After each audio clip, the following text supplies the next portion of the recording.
Hi everyone. So 11th class accounts. अभी तक आप लोगों ने क्या क्या पढ़ लिया? अभी तक आप लोगों ने अकाउंटिंग के बारे में पढ़ा. आपने अकाउंटिंग डेफिनेशंस पढ़ी, asset, liability, capital, income, expense. ठीक है. फिर आपने अकाउंटिंग इक्वेशन स्टडी किया जहाँ आपने पढ़ा assets equal to liability plus capital.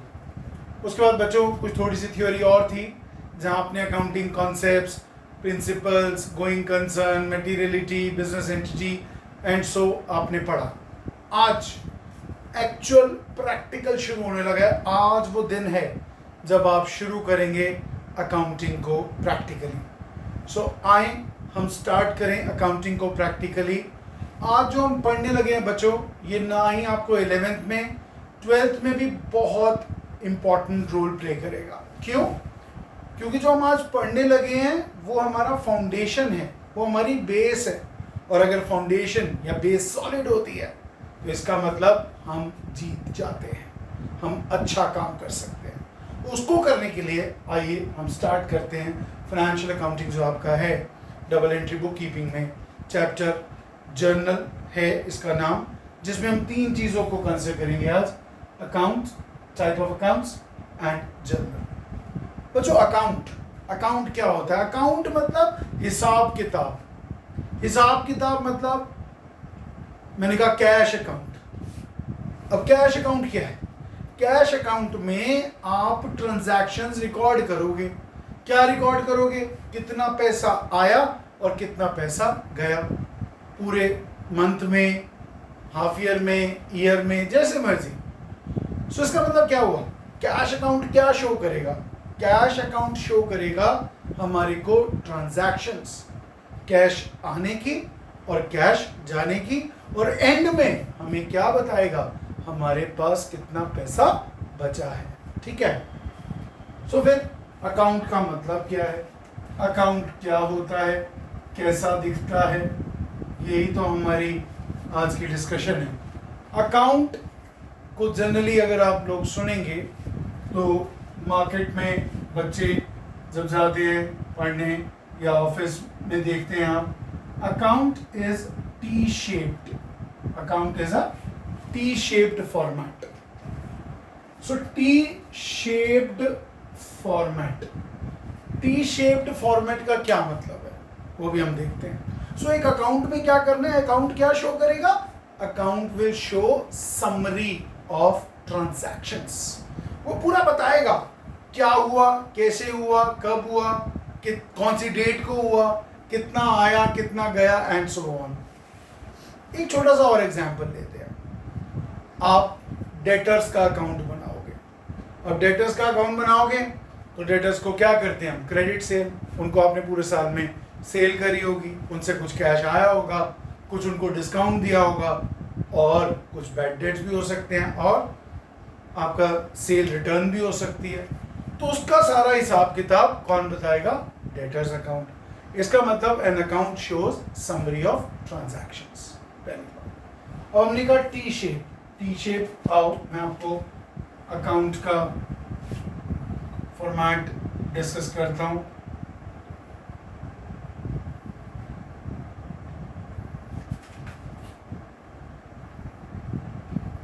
बच्चों कैसे चलेगा ये? सबसे पहले आएगा डेट, फिर आएगा पर्टिकुलर्स,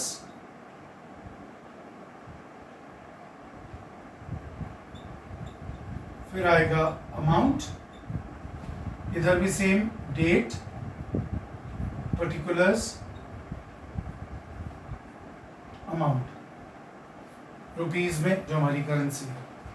आप कहेंगे सर 2 बार क्यों लिख दिया सेम? अरे भाई, accounting is a double entry system, और डबल एंट्री में आपने पढ़ा है एक होता है डेबिट और दूसरा होता है क्रेडिट. तो इस अकाउंट का जो लेफ्ट वाला पार्ट है, इस लेफ्ट वाले पार्ट को कहते हैं बच्चों डेबिट. क्या बोलते हैं? डेबिट. और राइट वाले पार्ट को इधर कहते हैं क्रेडिट. तो मैं अगर ऐसे खड़ा हूं तो ये वाला साइड मेरी डेबिट और ये वाली साइड मेरी क्रेडिट. क्योंकि दोनों चीजें होनी है ना, पैसा आएगा भी जाएगा भी, तो दोनों हिसाब रखने हैं, इसलिए तो डबल एंट्री बुक कीपिंग है. इसलिए तो डबल एंट्री सिस्टम है। मैंने आपको बताया था, एग्जाम्पल दिया था, जब आपके पापा ने आपकी स्कूल फीस पे करी, अब आपके पापा की पासबुक क्या शो कर रही होगी? पापा के अकाउंट से पैसे गए, पापा के अकाउंट से पैसे गए और स्कूल के अकाउंट में पैसे पहुंच गए, तो स्कूल को तो फायदा हो गया। तो स्कूल के अकाउंट में क्या शो कर रहा होगा? क्रेडिट, और पापा के अकाउंट में डेबिट। ठीक है, तो इसलिए दोनों चीजें हैं हमारे पास, डेबिट क्रेडिट, जो मैंने आपको एक एग्जांपल समझा। अब जो अकाउंट बनता है बच्चों, वो बनता है आपका क्रोनोलॉजिकल ऑर्डर में। What is this chronological order? Chronological order का मतलब होता है बच्चों डेट वाइज। हम जो भी अकाउंट करते हैं वो बनाते हैं डेट वाइज। ठीक है, सही है। चलो मैं आपको इसकी आगे एक एग्जांपल लेके चलता हूँ। सपोज ये कैश अकाउंट है, मान लो। अब रूल्स पे तो हम थोड़ी देर में आएंगे। कैश अकाउंट में जब भी पैसा आएगा वो कहाँ आएगा? ऑन द डेबिट साइड, और जाएगा ऑन द क्रेडिट साइड। याद रखना। तो जब भी पैसा आएगा, ये देखो पैसा आ रहा है, इनफ्लो कहाँ दिखेगा? डेबिट साइड पे। और आउटफ्लो, पैसा जा रहा है आपके बिजनेस से, वो कहाँ आएगा? उसको आप बोलेंगे आउटफ्लो। ठीक है, सो ऐसे आपका अकाउंट बनेगा। और अकाउंट हर चीज का बनेगा यार। एक्सपेंसेस कह लो, एसेट कह लो, लायबिलिटी, इनकम, जो काम किया उसका अकाउंट बना देना। सैलरी दी तो सैलरी अकाउंट, रेंट दिया तो रेंट अकाउंट, कैपिटल है तो कैपिटल अकाउंट, सेल्स है तो सेल्स अकाउंट, परचेज है तो परचेज अकाउंट। ठीक है, तो आपने वो अकाउंट खोलना। सो ये हो गया आपका अकाउंट का फॉर्मेट। अब मैं आपको जो अगला स्टेप बताने लगा हूं, अभी मैं बैलेंसिंग वगैरह नहीं सिखा रहा हूं, वो हम बाद में देखेंगे। अब मैं आपको जर्नल एंट्रीज के पॉइंट पे जाऊंगा। पहले मैं आपको टाइप्स ऑफ अकाउंट सिखाऊंगा। What are different types of accounts, आइए डिस्कस करें।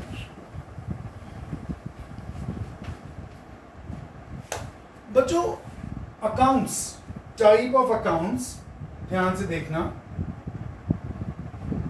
हमें पता हमारी दुनिया में दो तरह की चीज होती है, जीवित और नॉन जीवित।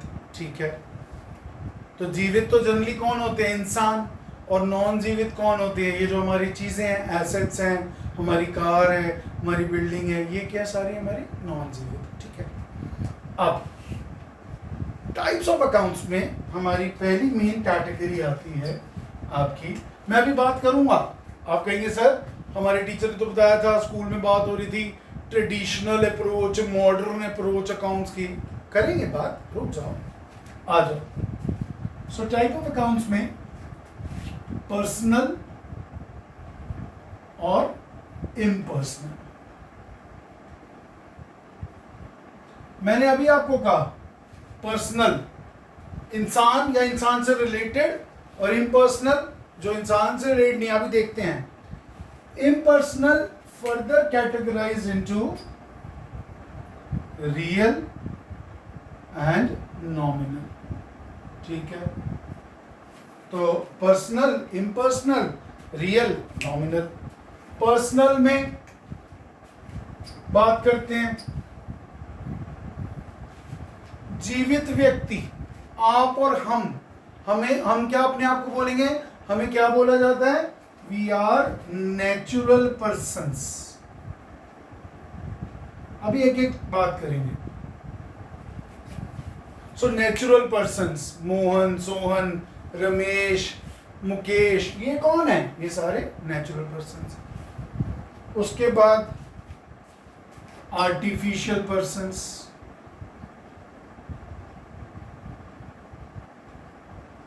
जैसे कंपनी।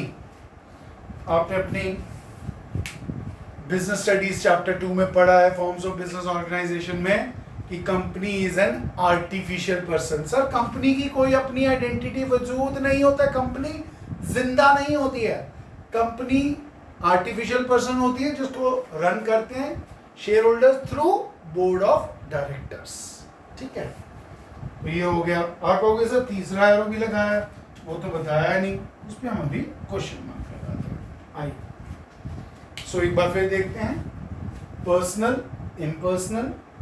पर्सनल में हमने देखा नेचुरल, आर्टिफिशियल, तीसरा अभी करते हैं इम्पर्सनल, रियल एंड नॉमिनल। अब सुनना, हमारे बिजनेस में, ध्यान से सुनना, हमारे बिजनेस में आपने दो तरह के एक्सपेंडिचर पढ़े थे, कैपिटल एक्सपेंडिचर और रेवेन्यू एक्सपेंडिचर। ठीक है, और कैपिटल रिसिप्ट और रेवेन्यू रिसिप्ट। हम अभी किसकी बात करने लगे हैं? हम अभी बात करने लगे हैं रेवेन्यू एक्सपेंडिचर की, रेवेन्यू एक्सपेंस की और रेवेन्यू इनकम की। क्या मतलब हुआ? नॉमिनल अकाउंट्स में कौन कौन से बातें आएंगी? इनकम्स, गेन्स,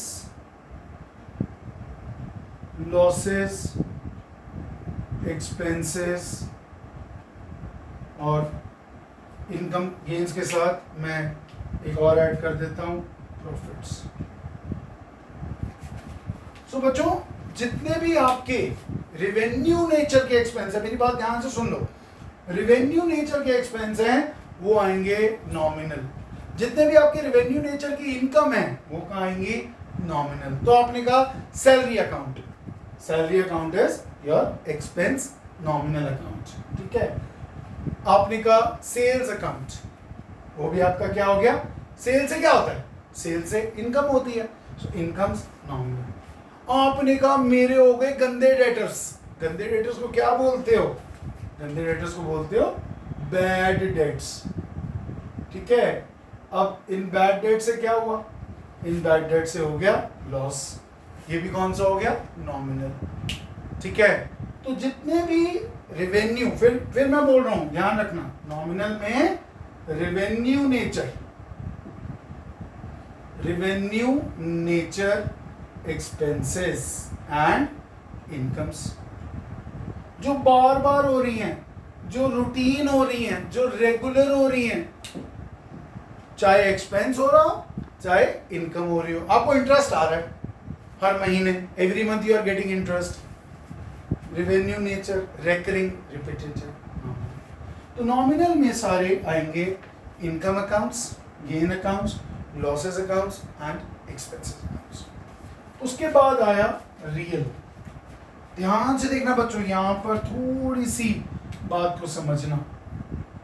इसमें आपके आएंगे generally non current assets and आपका इंक्लूजन में और एक्सक्लूजन में देखेंगे कौन से करंट एसेट्स आएंगे या नहीं आएंगे, अभी हम बात करते हैं।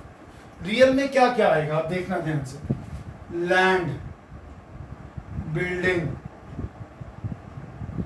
मशीनरी, ठीक है, पेटेंट्स, ठीक है, फर्नीचर, सारा बिजनेस के आपके क्या, आपके मैक्सिमम नॉन करंट एसेट्स या फिक्स्ड एसेट्स। आप कहोगे sir what about debtors? Stock को भी जनरली कुछ ऑथर्स ने यहां पर लिया है, आप ले सकते हैं। आप कहेंगे sir what about debtors, what about cash in hand, what about cash at bank? अब देखो कैश इन हैंड यहां आएगा, इस पे बड़ी अच्छी बात होने वाली, तैयार हो जाओ। कैश इन हैंड यहां आएगा और कैश एट बैंक पर्सनल में जाएगा। बताता हूं, सुनो, मैं तीन चीजों की बात करूंगा, cash at bank, debtors and creditors. पहले कैश एट बैंक, बच्चे बैंक में आपके पास जो पैसे जमा होते हैं वो किसके नाम से होते हैं? या तो इंडिविजुअल के नाम से होंगे या कंपनी के नाम से, किसी के नाम से होंगे ना। और जहां किसी का नाम होता है वहां होता है इंसान, पर्सनल। सो इसका मतलब अगर अनिल, सपोज मिस्टर अनिल एक सोल प्रोप्राइटर है और उनका बैंक में अकाउंट है बिजनेस का, तो यहां मत ले लेना, वो आपका कहां आएगा? वो आपका आएगा मिस्टर अनिल का बैंक अकाउंट बिजनेस का mister Anil's bank account of business, वो आएगा बच्चों नेचुरल पर्सन में। तो जीवित व्यक्ति का बैंक अकाउंट पर्सनल नेचुरल में आएगा, लेकिन रिलायंस, टाटा, इनका बैंक अकाउंट कहाँ आएगा? इनका बैंक अकाउंट आएगा आर्टिफिशियल में। तो टाटा का बैंक अकाउंट, टाटा का, नमक मत लिखना, टाटा का बैंक अकाउंट कहाँ आएगा? आर्टिफिशियल पर्सन में। ठीक है, तो अनिल जी जीवित व्यक्ति पर्सन, उनका bank account natural. Tata, Reliance, Infosys, Wipro, ये सारी कंपनीज, इनका आर्टिफिशियल में आ जाएगा पर्सन में। ठीक है, अच्छा आप कहोगे सर मेरी मम्मी का भी तो अकाउंट है घर का, उसका क्या करें? अब सुनो, दो तरह के अकाउंट्स होते हैं जनरली, एक सेविंग अकाउंट और एक करंट अकाउंट जो बैंक में ओपन होते हैं। तो बिजनेस के जो होते हैं, बिजनेस के, वो होते हैं करंट अकाउंट। कौन से होते हैं? Current account. और जो आप अपने पर्सनल सेविंग्स के लिए अकाउंट ओपन करते हैं, that is your savings account. तो यहाँ हमने किसकी बात करनी है बिजनेस में? हमने बात करनी है किसकी? करंट अकाउंट की। अभी ये क्वेश्चन मार्क छोड़ा हुआ है, घबराओ मत, अभी आ रहा हूं। थर्ड, उसके बाद debtors, creditors. Debtor, creditor. Mohan मेरा एक डेटर है, डेटर मोहन, मोहन इंसान, इंसान मतलब पर्सनल में आ जाएगा।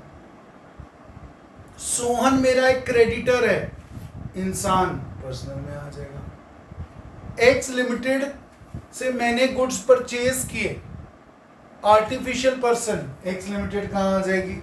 यहां पर। एक और बहुत इंटरेस्टिंग, चलो दो और बताता हूं आपको। एक बताता हूं कैपिटल, और दूसरा बताता हूं आपको मैं बैंक ओवरड्राफ्ट। बच्चों बैंक ओवरड्राफ्ट को बैंक ओडी भी कहते हैं, ओवरड्राफ्ट। ठीक है, अब कैपिटल, आप कहोगे सर कहाँ लेके जाए कैपिटल? में टेंशन नहीं, बिजनेस में कैपिटल लगाना, पूंजी लगाना, इन्वेस्ट करना कौन करेगा? ओनर ही तो करेगा। और अगर ओनर इंसान है तो नेचुरल पर्सन, ओनर कंपनी है, कंपनी में कैपिटल कौन लगाते हैं? Share holders. ठीक है, और कंपनी क्या है? Artificial person. तो जब अनिल ने कैपिटल लगाई बिजनेस में, तो वो आ गई नेचुरल में।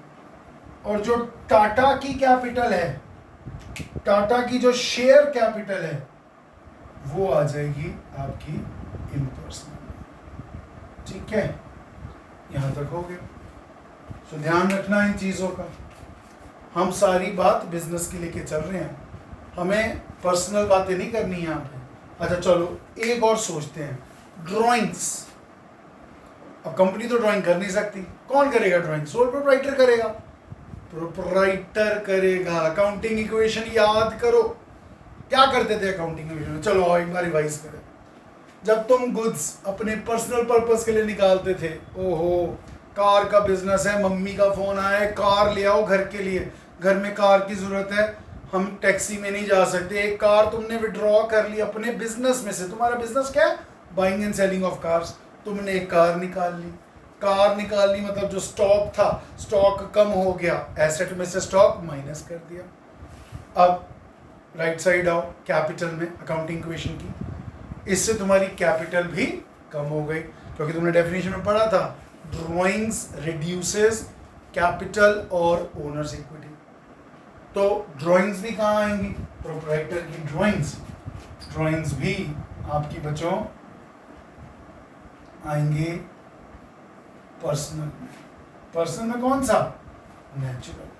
ठीक है, अब एक लास्ट रह गया बड़ा इंटरेस्टिंग। कहते हैं मेरे पास दो अकाउंट है, एक सैलरी अकाउंट है और एक आउटस्टैंडिंग सैलरी अकाउंट है।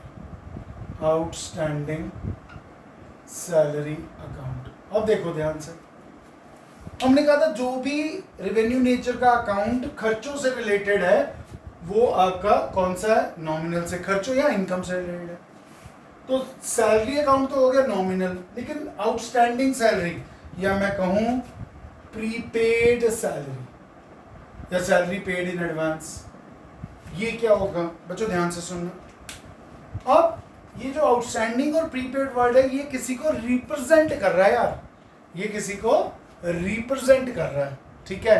तो रिप्रेजेंट कर रहा है किसी को, सामान को तो नहीं करेगा ना, इंसान को ही करेगा, ठीक है, किसी को रिप्रेजेंट कर रहा है। तो वो आपका क्या होगा, ध्यान से सुनना।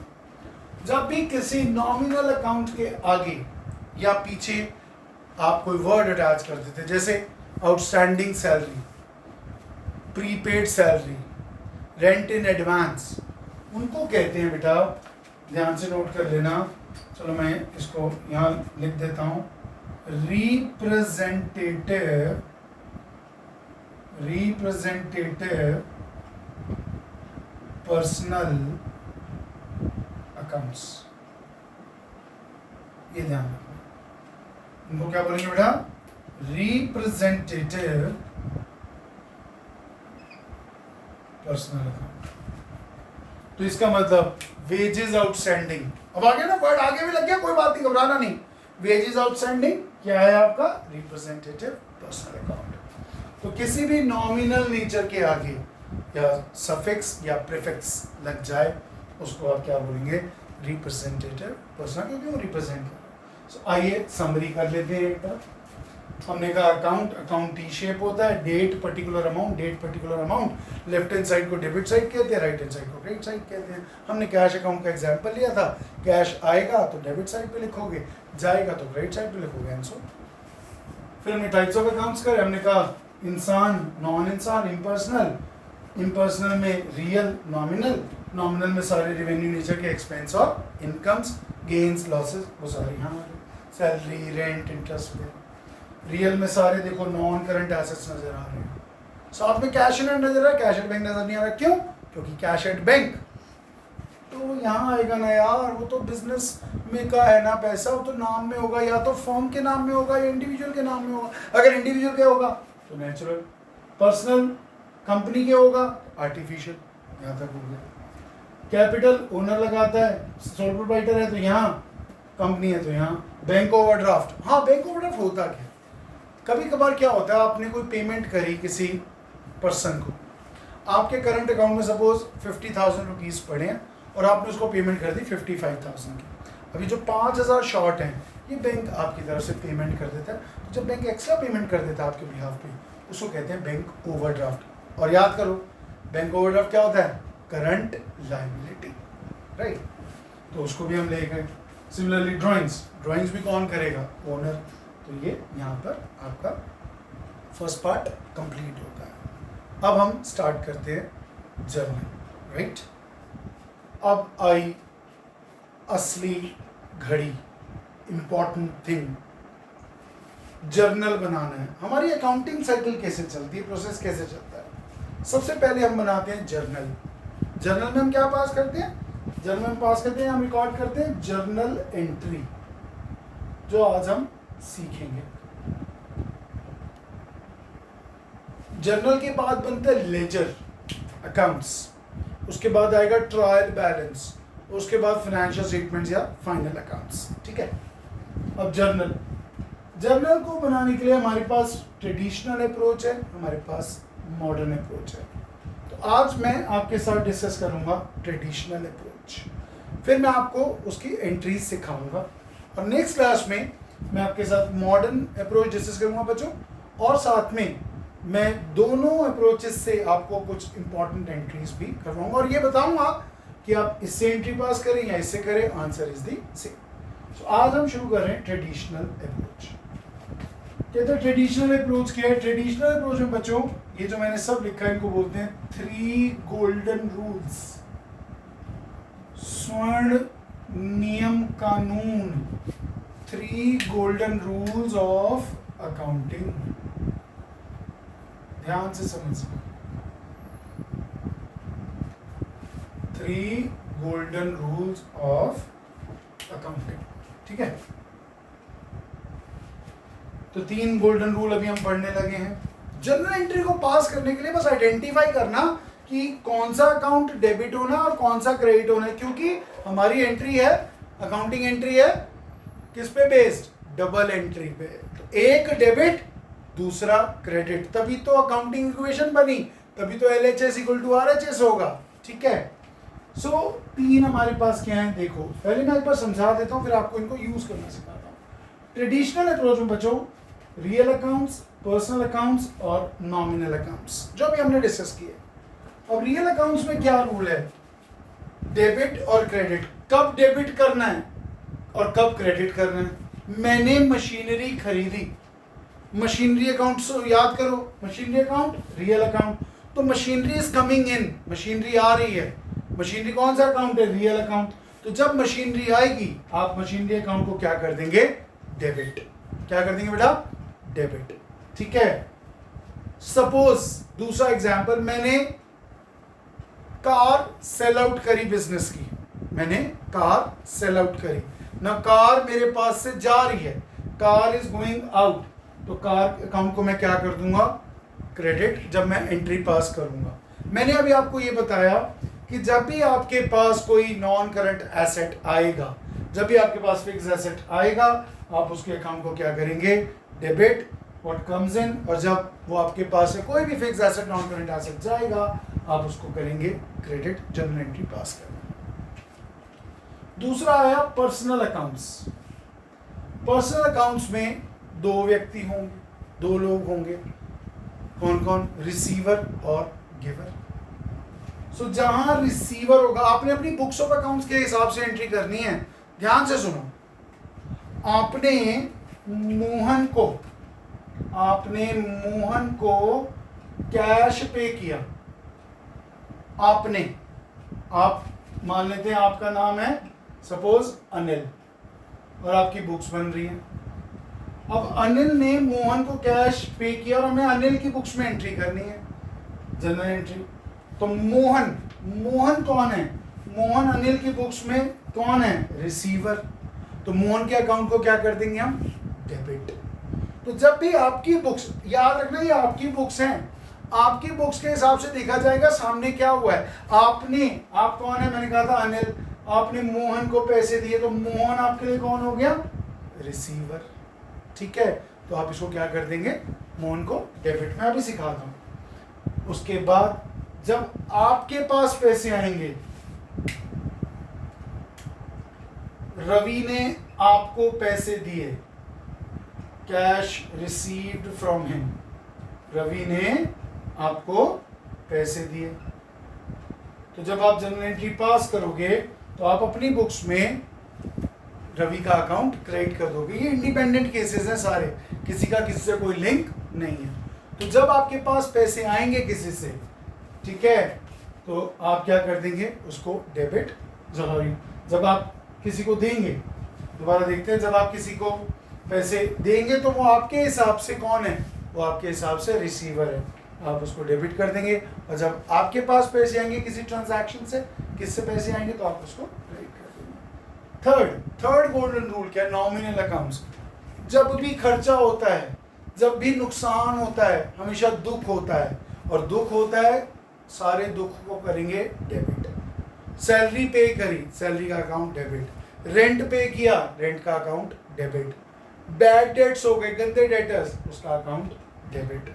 ठीक है, तो जितने भी एक्सपेंसेस लॉसेस के अकाउंट हैं वो डेबिट होंगे। और जितनी भी इनकम्स हैं, इंटरेस्ट आया तो उस अकाउंट को क्या करोगे आप, उसको आप क्रेडिट कर दोगे। ठीक है, तो debit what comes in, credit what goes out. Personal में debit the receiver, credit the giver. And nominal में डेबिट और एक्सपेंसेस लॉसेस, क्रेडिट और इनकम गेन्स। आइए मैं आपको कुछ एग्जाम्पल लेके इनको समझाता हूँ। मॉडर्न अप्रोच हम बाद में करेंगे, सो इसको हम अभी ट्रेडिशनल से डिस्कस करते हैं। चलिए, सबसे पहले मैं एक एग्जाम्पल लेता हूँ। Salary paid in cash rupees 50,000। अब इस जनरल एंट्री को पास करने से पहले इसका फॉर्मेट है, पहले आप वो भी देख लीजिए।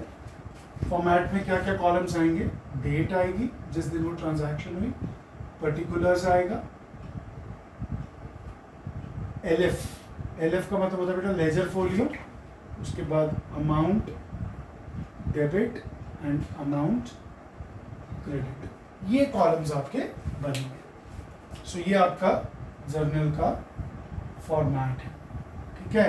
हम एंट्री ऊपर लिखते जाएंगे और उसको पास करते जाएंगे। सो एलएफ का मतलब है बच्चों, एलएफ को आप बहुत छोटा बना सकते हैं क्योंकि एलएफ का हमारे पास यूज नहीं आएगा।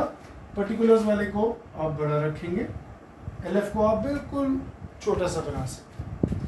एलएफ का मतलब है बच्चों लेजर फोलियो। आप कहेंगे सर इसका क्या मतलब है, बेटा इसका मतलब है, फोलियो का मतलब होता है पेज नंबर। तो लेजर में जब आप पोस्टिंग करेंगे, अगला स्टेप आएगा ना, बताया था कि जर्नल के बाद लेजर बनता है, तो जब आप लेजर में इसको एंटर करेंगे तो वहाँ जो पेज नंबर होगा उसको आप लेजर फोलियो कहते हैं।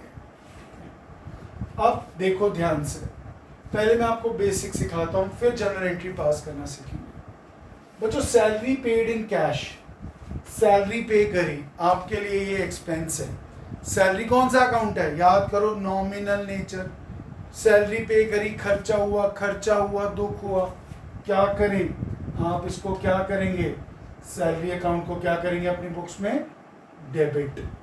बच्चों डेबिट को हम डिनोट करेंगे DR डॉट से, जहां मैंने ये भी लिखा। दोबारा फिर देखते हैं, सैलरी पे करी, सैलरी हमारे लिए एक्सपेंस, सैलरी का नेचर नॉमिनल, तो हमने सैलरी को क्या करेंगे, डेबिट। और कैश जा रहा है, ठीक है, कैश जा रहा है, cash is going out, cash is going out, तो हमने क्या बोला था, क्रेडिट व्हाट गोज आउट। एक अकाउंट डेबिट हुआ है तो दूसरा साथ में क्रेडिट होना है, तभी तो बैलेंस होगा भाई।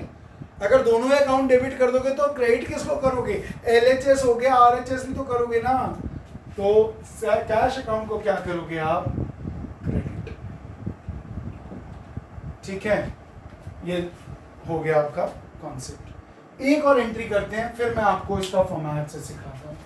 आइए एक एंट्री करके इस फॉर्मेट को रहने देते हैं, मैं दोनों एंट्रीज को अभी डिस्कस करता हूँ। इस फॉर्मेट को भी इतना ही रहने देते हैं, उसको भी हम कंटिन्यू करते हैं। Number 2, machinery purchased by cheque ₹10 lakh.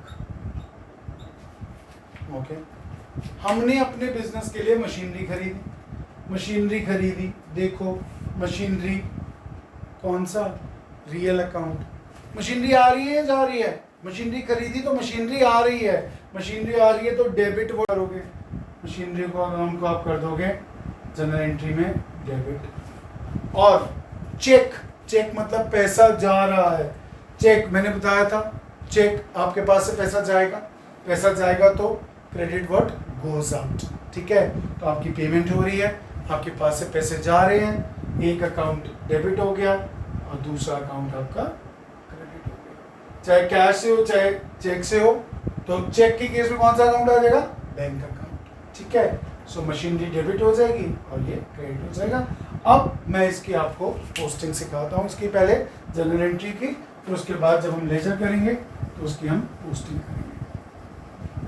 आइए सपोज मैं कहता हूँ ये फर्स्ट ट्रांजैक्शन आपकी 1 जनवरी को हुई,